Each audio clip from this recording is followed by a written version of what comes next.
I'm not gonna lie, I don't pay for their beats. You feel me? I will gladly take your beat off YouTube, and I will gladly use that. Now, if that hoe makes some money, yeah, then we could talk about, you know, paying for this, paying for that, paying for this. But if your beat on YouTube, it's getting used. I ain't gonna lie, gang. This is a great video for producers to watch. Not to depress you, but to actually educate you. This isn't gonna be a video in which I complain about rappers stealing beats or not being able to pay for beats or disrespecting producers. We've heard that a million times. I don't need to make another video about that. And the whole point of my videos is not to depress producers into giving up. It's to show them ways to navigate the music business so that they can find more success. So let's get into it. Now, I have no idea who this artist is. He wasn't tagged. Producer Culture didn't tag him. But virtually every time I see a rapper express these kinds of views and I check their numbers, they're not even generating a single dollar off of their streaming platforms. So it's not as though this producer or producers like him are necessarily racking up thousands and thousands of dollars off of unpaid producers. But the problem is that they are still stealing from producers. And if there are thousands of people stealing from producers, then yes, that does add up. Even though a beat lease could cost as little as $10, depending on that producer, losing multiple opportunities to make $10 could go a long way, could change their lives. So producers, I need you to listen to this because there's a lot of misinformation out there, a lot of myths and a lot of misunderstandings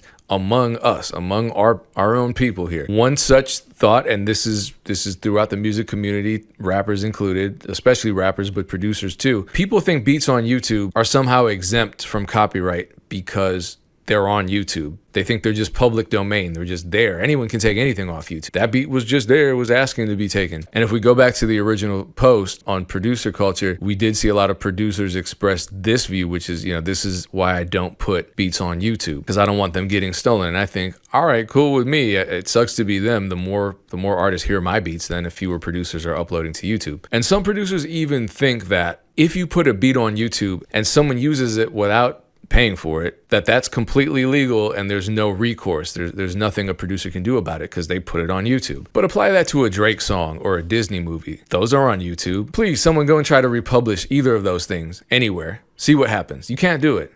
Why is that? But that's different. Those are huge companies, huge corporations who own the copyrights to major motion pictures and major artists' musical catalogs. Yes, that's true. These companies do own a lot of intellectual property. That's the name of their business. And they have more legal resources. They have access to more stuff. So if, you know, you steal a DJ Payne one beat, you're not going to get met with as swift action as you would if you suddenly uploaded a Pixar film to your channel. That would be taken down before it even got put up. But the same laws that apply to Disney and Universal Music Group apply to me and you and any small to medium level producer. Every producer putting beats online goes back to this chart. When you are a producer and you make a beat, you have created these two copyrights, the master recording copyright and the composition copyright. That means when you lease a beat to somebody, you are licensing the use of both copyrights at the same time. And so therefore, if somebody steals a beat from you, they have infringed on both of these copyrights at the same time. On this side, the producer is considered a writer. On this side, the producer is considered the owner of a master recording. But what if I don't register my copyrights? I'm not protected then. I don't own my copyright. Yes, the fuck you do. Stop thinking that. Now, we could just Google it. I'm shocked at how many producers and recording artists and people in the music business don't understand this one very simple and basic fact. As I said before, this is the basis to the music industry. This is the music business right here, all in one page. The music business is just the ownership and the license, selling, and exploitation of copyrights, of intellectual property. So we really should be knowledgeable about copyright law because that's the basis of the music business. A lot of us aren't. It's sad. You could just Google, if you make a beat, do you own the copyright? Yes. If you create a beat and fix it in tangible form like an MP3 file or an FLP file, you automatically own the copyright to it. You don't need to register it with the Copyright Office to own the copyright. This is the asterisk. We're not going to get into this. You can check the copyright.gov FAQ because you should do that anyway if you have any confusion. But when we go to the copyright FAQ, straight from there, copyright exists from the moment the work is created. This is the only authority that matters. This is the government. Copyright.gov. No one else's opinion on the matter means anything. I don't care what people in the comment section say. I don't care what some goofball says in an Instagram short or a YouTube video. This is a fact.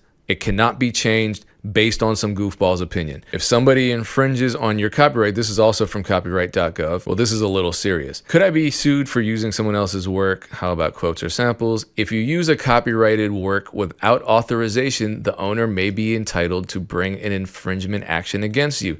Now, granted, most infringement actions, when we're talking about some random just taking your beat, putting it on the DSPs, what I'll do often is I'll just reach out to them when I see that happening. Because here's the thing. A lot of recording artists who steal beats put them through the DSPs, and they also check that content ID box. So now they're claiming ownership. You get a copyright claim on your YouTube channel for that particular beat. And they're snitching on themselves because they're telling you, hey, I used this beat and I registered it. So now I can listen to the song because I just got a copyright claim from some artist I didn't even know was using my beat. Hear my tags. Clearly, they just ripped it off of YouTube like this guy claims he does. Now I can reach out to that person because I have their name, their artist name. I find them on social media. I say, hey, I see what you did. Let's work this out. I'm not going in hot. I will give the artist a discount. I'm trying to extend an olive branch. I'll give you a discount on the license. Just do the right thing and license my beat so we don't have problems. If they spit in my face and say no, all right, cool. This is what I would do. You don't sue somebody. Let's say they use DistroKid. I'd search for DistroKid DMCA, and I find exactly how to get their song taken down. Very simple. Just find that resource on each individual distributor's website, and you can file a DMCA claim. It's not as serious as a lawsuit, but it is an infringement action, as the Copyright Office was explaining on that page we were just at. You may be entitled to bring an infringement action. This is free. You can file a DMCA claim for free. Now, I don't know why any artist would brag about doing this, because the consequences of stealing beats or any sort of copyrighted content are serious. They can be serious. I mean, yes, you can get your song taken down, but what I've done before is I remember there were people that were taking my beats and just re-uploading them to Spotify with my tags and everything on them, and then running them through Content ID, so I was getting copyright claims. I remember someone did that to me. I tried to reach out to them. They just weren't really understanding what was going on, or they were lying to me. I don't know. I didn't have time to deal with it, so I filed a DMCA. Their whole shit got taken down. Their whole entire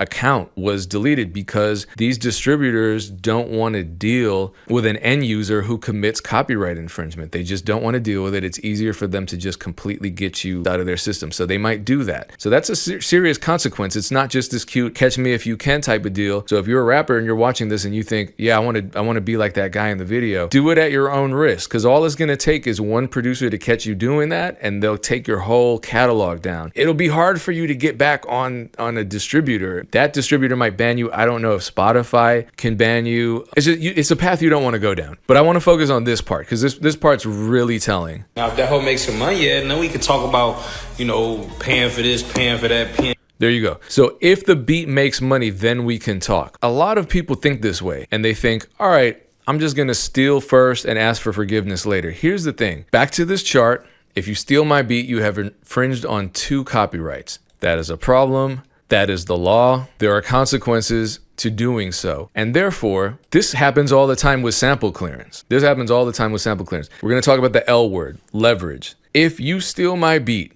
and for some reason the beat that you stole turns into a song that becomes a hit, you're getting millions and millions of streams, and there is money being made. The person that stole my beat is not in a position of leverage. I am, because I own 2 copyrights that were infringed upon. And realistically, if the artist is cool about it, if they come to me and say, okay, this song is blowing up and I stole the beat, I need to make this right, what do we have to do? I'm gonna look at the streams. If you got 1 million streams and I'm calculating that you made $4,000 off of those 1 million streams, thereabouts, I'm gonna say, all right, since you didn't pay, I want half of that money. Otherwise, I'm getting it taken down. Or maybe I'll be cool and be like, just give me 1/4 of it. Give me $1,000 and we'll just make the beat exclusive there. It depends on the beat, I guess. But the fact is, you're coming to me after the fact. And if you're cool about it, then I'll be cool about it. Even though you stole from me, I don't need to get my emotions involved. However, if for some reason I see you make a video like this where you're bragging about stealing my beat, talking about, I don't pay for beats, blah, blah, blah, fuck these producers, then I might just ask you for everything. I might say, you know what? You did what you did. You made your money. I want everything that you made from it. And you're not going to tell me no, because I'm going to take that shit down, and there goes your cash cow. I'm in a position of leverage. You can't do anything to me because you stole from me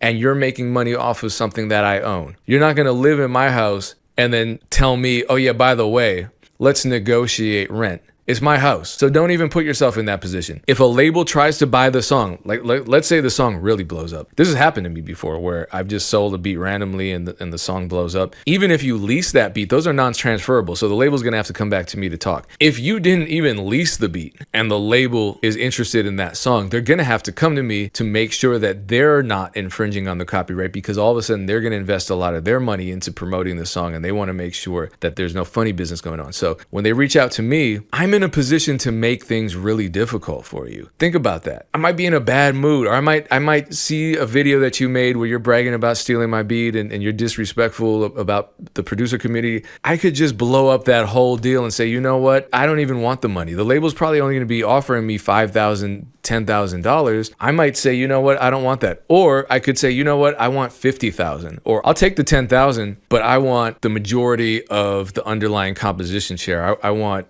30% publishing and 30% writer's share, or 35 or 40. So I end up owning 80% of the underlying composition of that song. Because like I said, this happens with sample clearance all the time. When labels don't negotiate sample clearance and they drop the song first, and then they go back to the person who owns the sample, if that person is offended by that, they can say, you know what? I want everything. Give me everything. I want 80%, 90%, 100%. They can't say anything. They can't do anything because they're caught red-handed. They just snitched on themselves.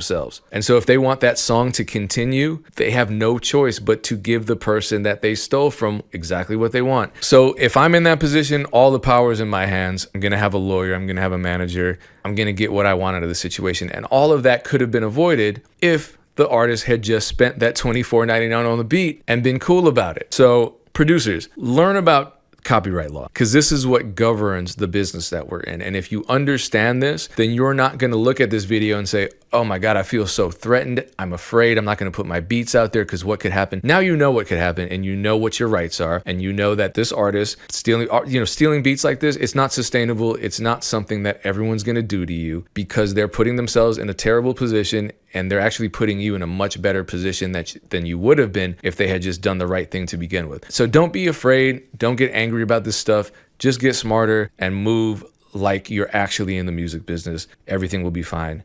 Life is good. Much success to you. Peace.